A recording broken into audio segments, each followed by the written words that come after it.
Talento ICAI, el programa sobre el impacto y los retos de la ingeniería.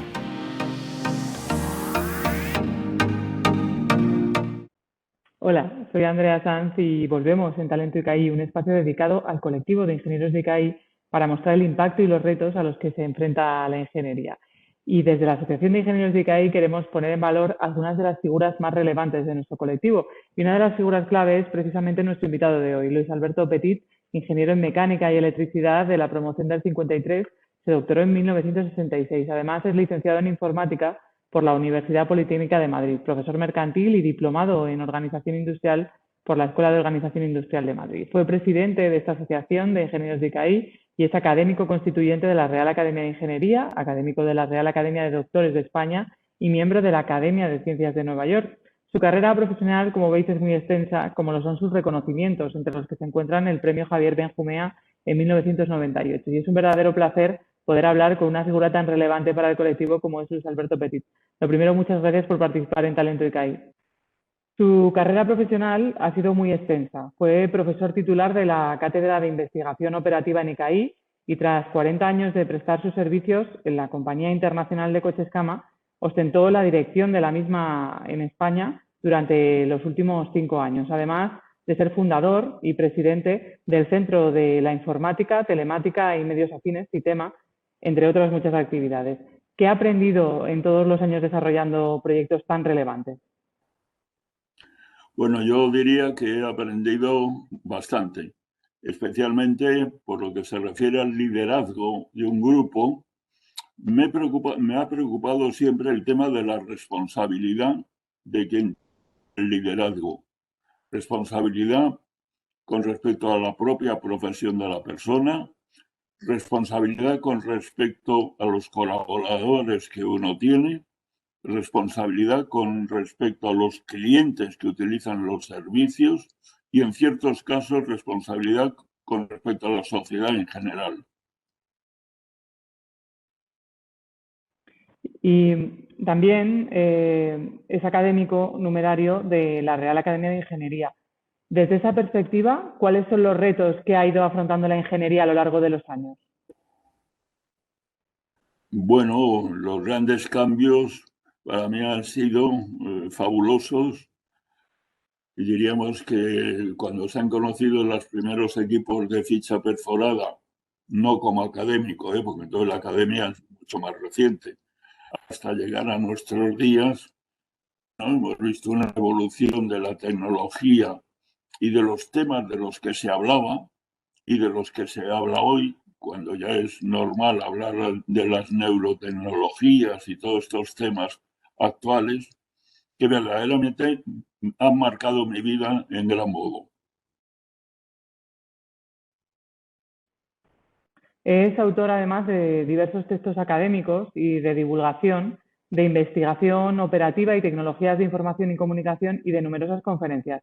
Ha desarrollado trabajos originales, entre los que se encuentran la redundancia del idioma español en términos de la teoría de la información, apoyándose en textos del Quijote. ¿Qué supuso en su carrera la faceta relacionada con la comunicación, que es tan diferente, ¿no?, a la ingeniería? Afortunadamente, la tecnología, a través de las redes sociales, a través de los programas de televisión, a través de la música incluso, hace llegar el mensaje a donde tiene que llegar, al usuario. Y por eso insisto en que la tecnología la que está facilitando esa comunicación que es imprescindible en nuestros días.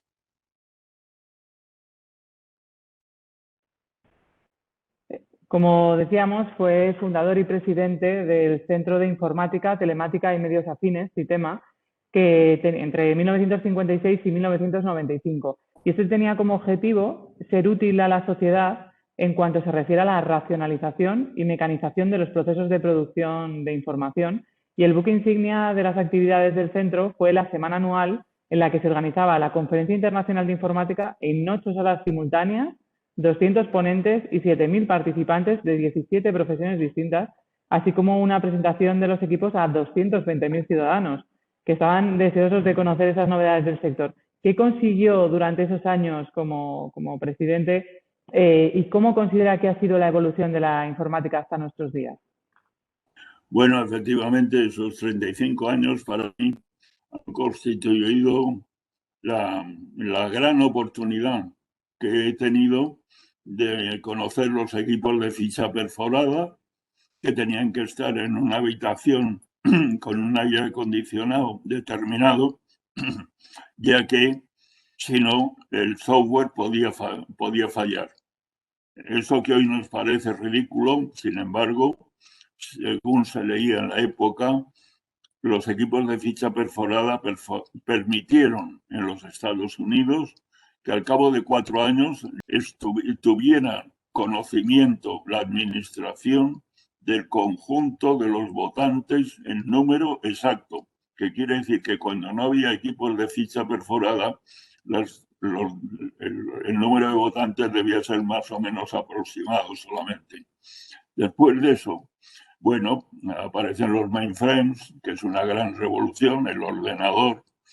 Aparecen sucesivamente los distintos modos de producirse con los trabajos con ordenador, los mini ordenadores, que la leyenda dice que coincidió con la llegada de la minifalda, después los microordenadores, después el ordenador de mesa, después el ordenador portátil, después ese teléfono portátil que hoy en día sirve para hacer pagos, que tiene toda la documentación histórica de una persona, que permite comunicarse por escrito con otro, además del teléfono convencional.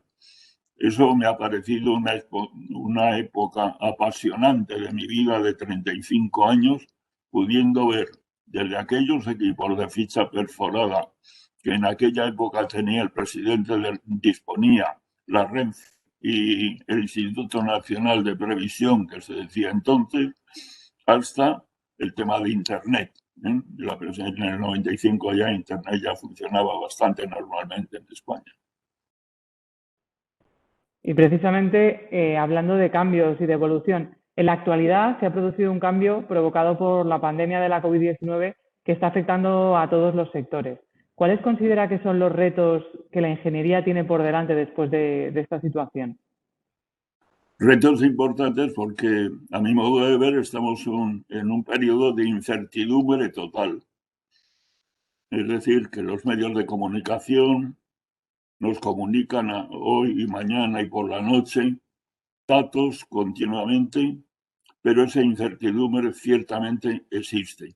Y por otra parte, esta misma situación en que estamos viviendo nos está obligando a una nueva forma de pensar, que se traduce por la manera nuestra de actuar todos los días, ¿no? Para mí, las consecuencias de esta situación son, como digo, la incertidumbre en que vivimos, por una parte, y cómo nos estamos obligando a pensar de otra manera a como tradicionalmente se ha pensado en todos los círculos intelectuales. En cualquier caso, se plantea una época ahora mismo de retos, ¿no?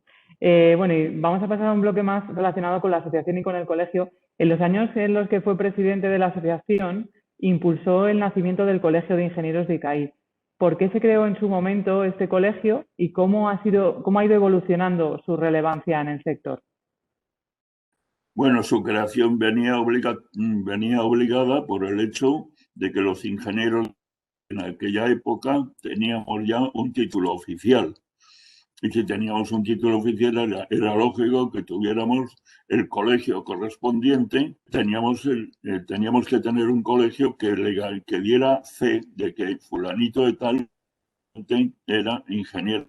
Eso costó su tiempo, porque había colegios de otras ramas de la ingeniería que pretendían que no teníamos por qué tener nosotros un colegio propio. Al final conseguimos en conversaciones con el ministro de la época convencerle de que los ingenieros del ICAI éramos una rama distinta de los ingenieros industriales, los ingenieros de minas. Así surgió un colegio incipiente en la época, pero que era importante para nuestro desarrollo ulterior. De aquel colegio inicial al colegio de hoy hay pues el abismo que separa pues 50 años de diferencia, ¿no?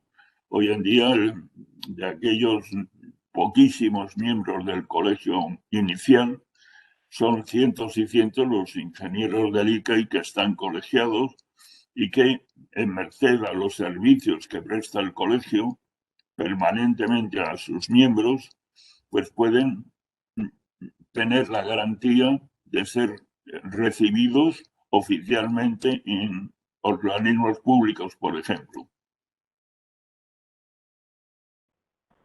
Y precisamente la asociación en este 2021 celebra su centenario. Nos gustaría preguntarle, ¿cuáles cree que serían los hitos más relevantes de nuestra institución? Bueno, como todo es antiguo, digamos que empezó con muy pocos miembros, que la primera promoción no tuvo más que un solo alumno y por lo tanto un solo ingeniero del ICAI, se llamaba Miguel Santamaría, tuve el honor de conocerle, para mí fue un privilegio, ya era persona jubilada cuando yo le conocí. Bueno, se fueron saliendo de la escuela más y más promociones cortas en número de alumnos, 15, 20 como mucho, y lo que sí se iba demostrando es que las colocaciones que obtenían en empresas de electrotecnia, de fabricación de electricidad, de distribución de electricidad, en talleres mecánicos, etcétera, eran siempre personas muy bien valoradas por los propietarios, por los consejos de administración de las empresas consiguientes. Luego vino un periodo muy difícil, que marcó un hito, el periodo del 31 al 36. Es la época en que los jesuitas, durante el periodo de la Segunda República Española, los jesuitas fueron expulsados de España y por tanto el ICAI también. Bueno, me parece que era un mérito extraordinario para muchachos españoles con los medios de transporte de la época, que no eran como es comprensible lo de hoy, para un muchacho estudiante de ingeniero del ICAI, residente de la familia en Sevilla o en Madrid, llegar hasta Lieja no era fácil, ni era barato. De tal manera que fueron esas promociones, 5 promociones, las que se tuvieron que limitar a venir a España durante las vacaciones de verano. Terminada la Guerra Civil Española, bueno, surgió un número creciente de ingenieros que siguieron con los mismos moldes hasta que llegó el momento de que fuimos reconocidos como un título oficial de ingenieros, distintos de las demás ramas de la ingeniería. Y seguimos constituyendo una especie de novena rama de la ingeniería. Conviene, sin embargo, decir a este respecto que la tradición que nos lleva a las 8 ramas convencionales antiguas de caminos industriales, minas, montes, navales, etcétera, más ICAI, hoy en día se está deshaciendo bastante.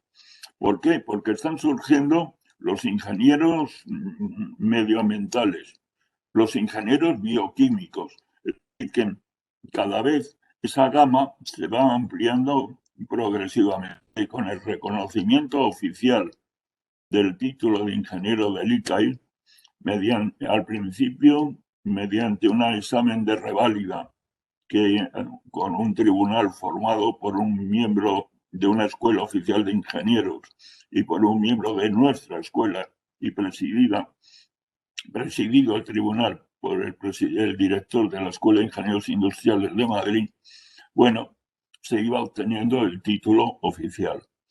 Eso tenía muchas ventajas porque habría la posibilidad para nosotros no solamente de trabajar en empresas privadas, donde los dueños, como digo, los empresarios estaban contentos, sino de aspirar además a trabajar al servicio de las administraciones públicas, lo cual habría un panorama, un abanico muy amplio de trabajo.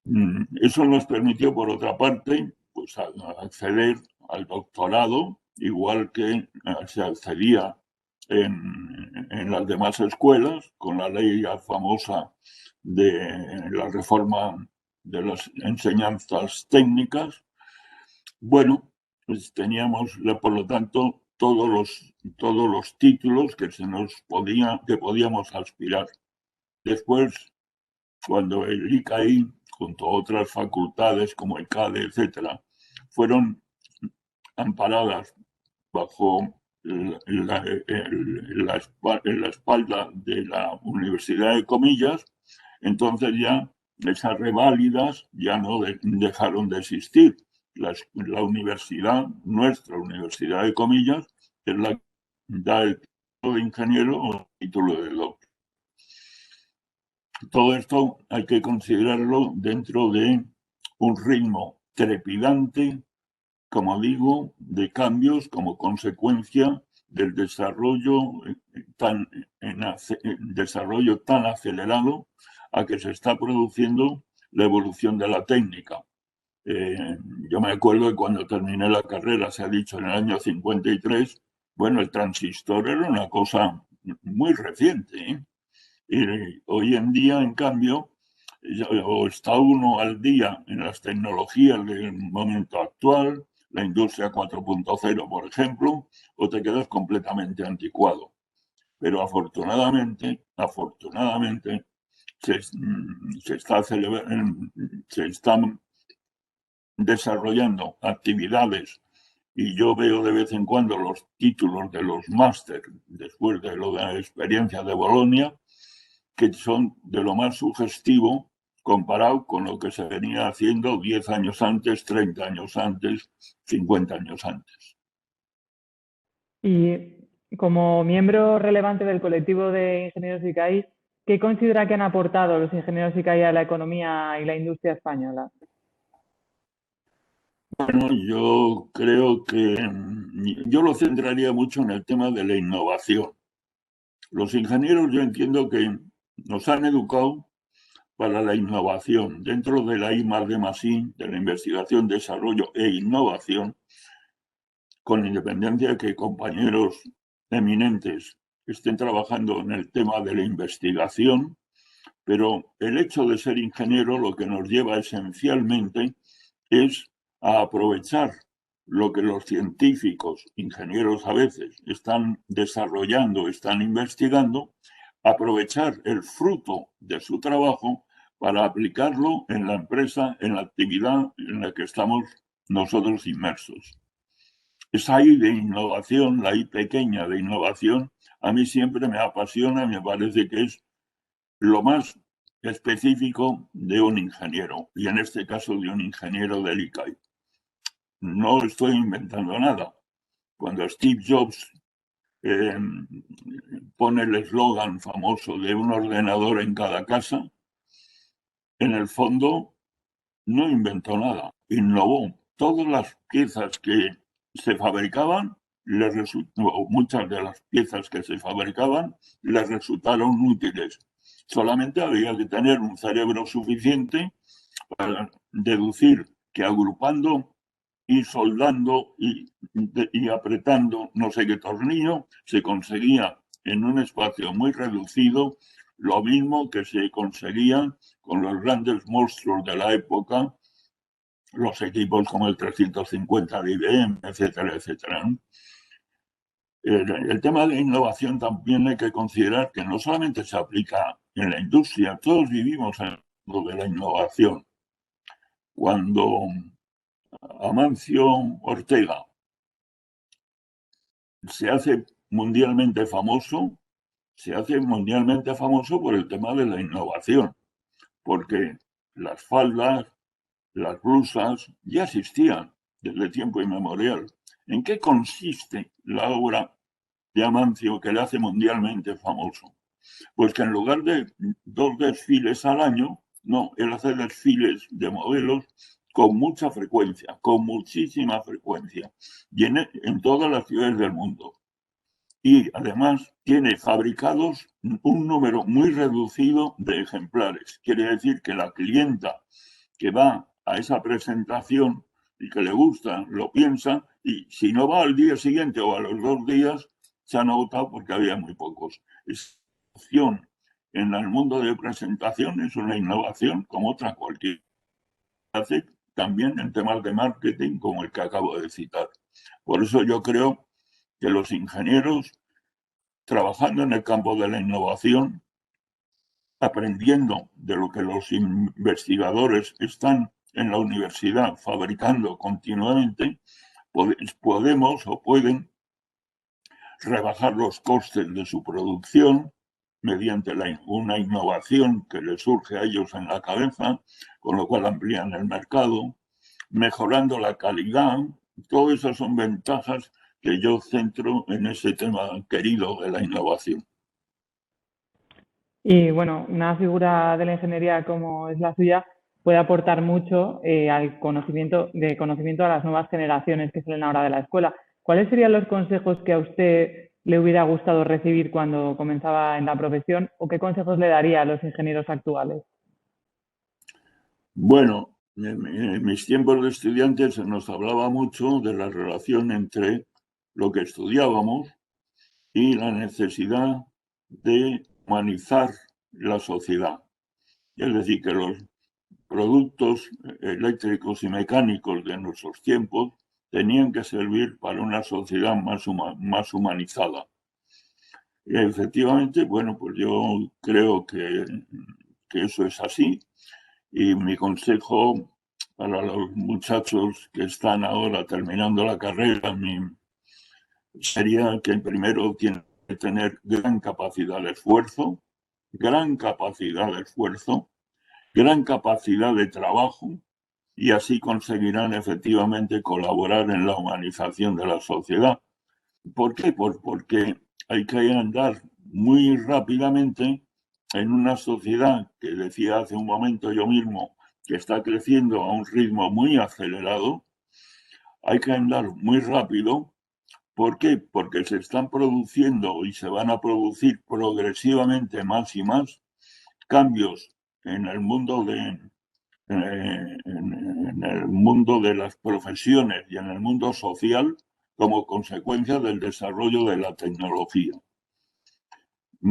Cuando digo la aceleración, es que a todos nos preocupa. Hace 5 años o 10 años la industria 4.0 era un desconocido. Hoy está en manos de todos los profesionales. Todo lo que se va acelerando, la neurotecnología, por ejemplo, hoy en día, bueno, implica que los estudiantes y los nuevos ingenieros tienen que tener una formación permanente, lo que no impedirá que se produzcan cambios sociales importantes. Formación permanente para seguir el ritmo del desarrollo de la tecnología, pero también cambios sociales importantes, porque el que no, el que es un ingeniero que trabaja en una empresa, etcétera, etcétera, bueno, pues puede ser totalmente perjudicado si no se apunta a ese ritmo de ir cambiando e ir superando etapas de la tecnología que están surgiendo todos los días. Y por último, para terminar, ¿por qué considera que puede sentirse orgulloso de decir yo soy ICAI? Bueno, porque pertenezco a un colectivo que me es muy querido. Cada vez que voy a la calle Reina 33 o al 31, cuando yo era joven, me encuentro siempre con gente con la que me encuentro muy a gusto, me encuentro como si fuera mi propia casa. Me siento orgulloso de que todavía que se mantenga eso que llamábamos cuando yo era estudiante el espíritu del ICAI. El espíritu del ICAI que nos une a todos. Algunos decían en mis tiempos de estudiante que éramos los electrocuras, otros decían que éramos una mafia. No, lo que sentíamos era el espíritu de sentirnos alumnos o ingenieros procedentes de una escuela como es la Escuela de Ingenieros ICAI.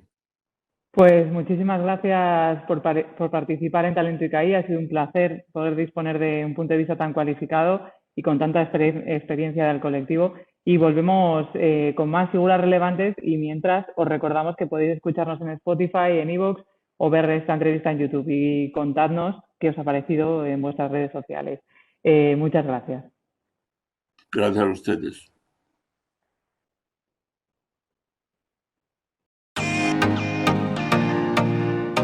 Talento ICAI, el programa sobre el impacto y los retos de la ingeniería.